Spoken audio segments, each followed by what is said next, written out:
Dear friend, have you heard the good word of placing a tile? Would you like to sip from the fountain of hexagonal delights? Are you familiar with the sumptuous relish of making a landscape following an 8-page rules manual? Then let me seduce you with a little gem called Dorfromantik. That's just a cool name. You might be asking me, how do you dwarf? Let me show you. Each turn you take a tile off a pile and place it literally anywhere you like. Do the tiles have to match? No, unless it's a river or a railroad. Those have to match. Anything else is fine as long as it's adjacent. You can't split your dwarf up. No double dwarfing. How do you win? Well, you always win. What? Yeah, you just, place the last tile, finish up, count up your score. That's it, you won. Where is the game? That is an excellent question. So, Dorfromantik is a pretty cool game, but to explain why, I'm gonna have to get a little bit game design nerdy, so bear with me. If you enjoy simple, elegant games, I think you're gonna have a great time with this, despite it bucking every conventional game design sensibility. And if you enjoy complex and meaty games, well, I think there's something for you to learn here. Every game relies on tension residing in players, and that tension is usually expressed with the question, can I win? In competitive games, this question is usually asked in relation to other players. Can I win against Colin? Probably. Maybe.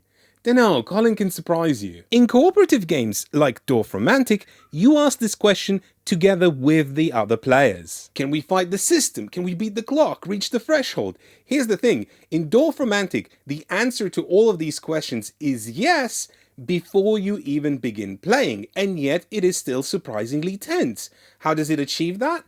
It simply expects you to play it more than once. Like I mentioned, on any given turn, you simply draw a tile and then choose where to place it.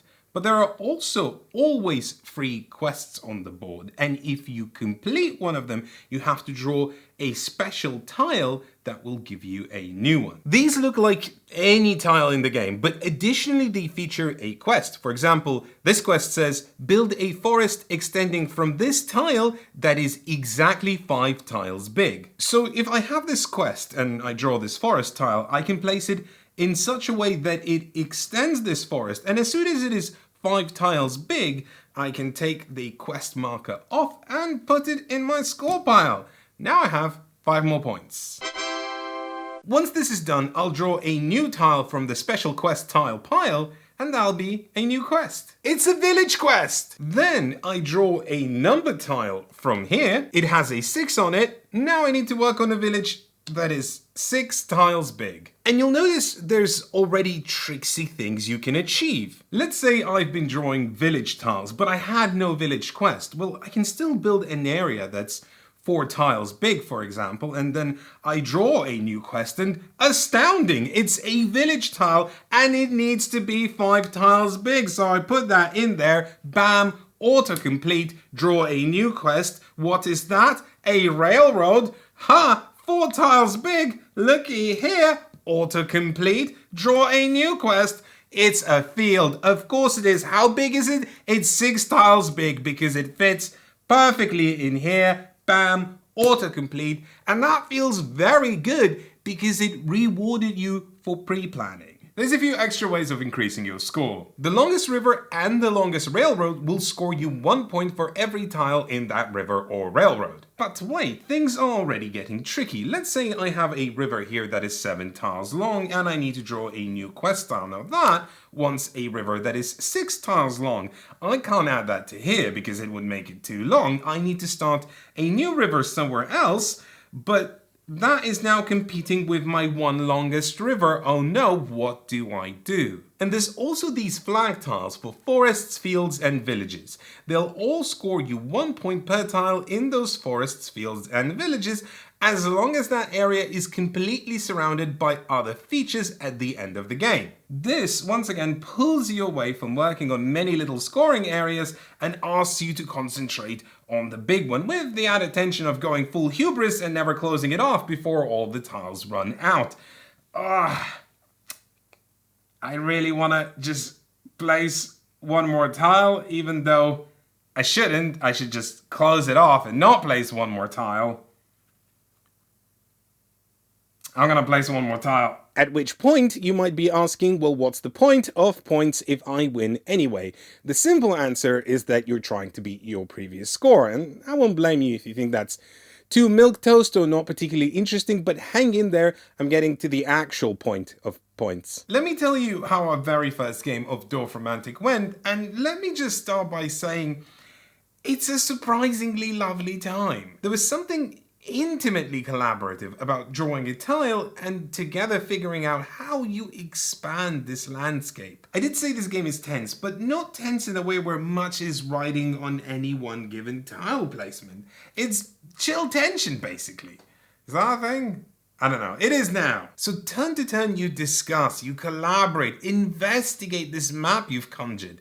How about here? Oh, I don't know. We really need to expand this forest. Oh, wait. Look, it fits perfectly here. Yeah, it scores 0 points though. Why would you put it there? Because it's aesthetically pleasing and that's valid. Anyway, we talked, we laughed, we ached. The tiles were dwindling and with that stack oh so tiny, finishing up the last objectives felt very important. Are there even any railroads left in here? We just need 2 more. And then it's over. We looked at our score pile. We cleared literally every quest in the game. Amazing! Our score must be really good. We could have maybe made our rivers and railroads a little longer, opportunities to improve in the future. But overall, we're champs. Right? So there's this campaign sheet that gives you a score chart. We accumulated 147 points.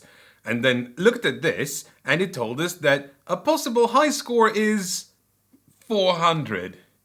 Whoops. This was my first clue that there's just way more going on than I initially gave this credit for. In fact, I don't even think you could get 400 points from just these initial starting rules, but that's the thing.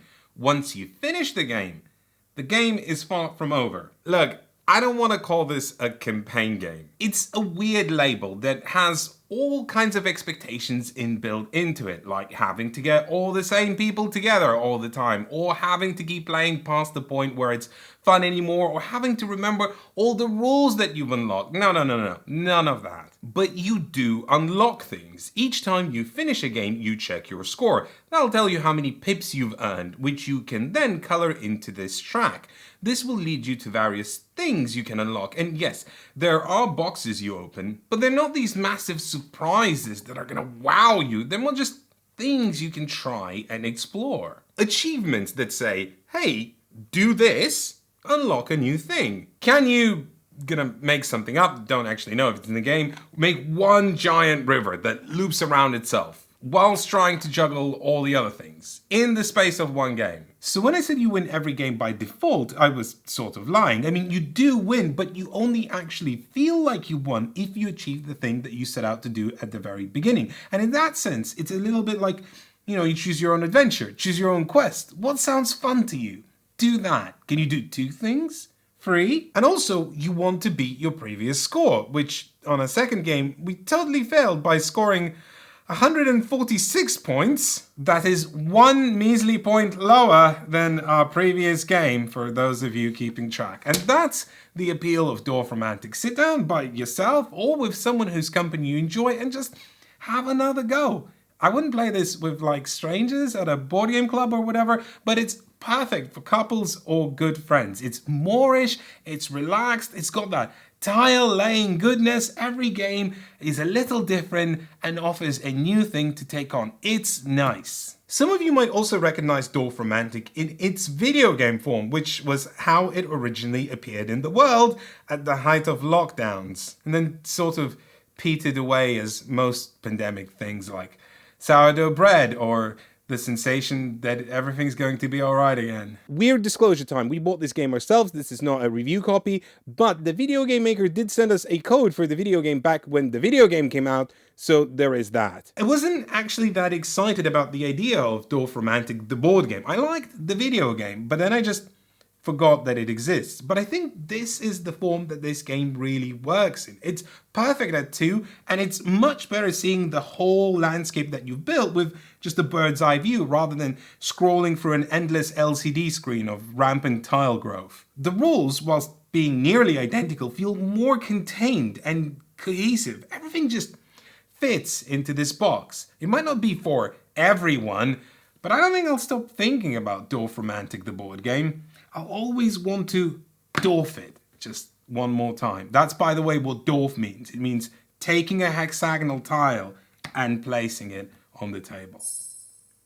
Little announcement time. If you're a fan of our board game podcast, Talk Cardboard, it's no longer coming out on Fridays. It's coming out on Mondays. That's because Monday is the new MPI day. Every other Monday, there's a new No Pun Included video. And every other Monday, there's a new Talk Cardboard episode. And if you're a really big fan of that, you should support us on patreon.com/NoPunIncluded, because every time a podcast episode comes out, you'll get a bonus episode exclusive just to you. Also, you'd be supporting independent board game reviewers. There's very few of us out there. There's a lot of board game media. A lot of people do Kickstarter promotional videos or tutorials or playthroughs, and all of those are great. It's just that that's not what we do. We review board games independent from publisher support. So if you would like to see more of that, if you would like to support independent board game reviewers, patreon.com/NoPunIncluded. We would really appreciate it. See you on Monday.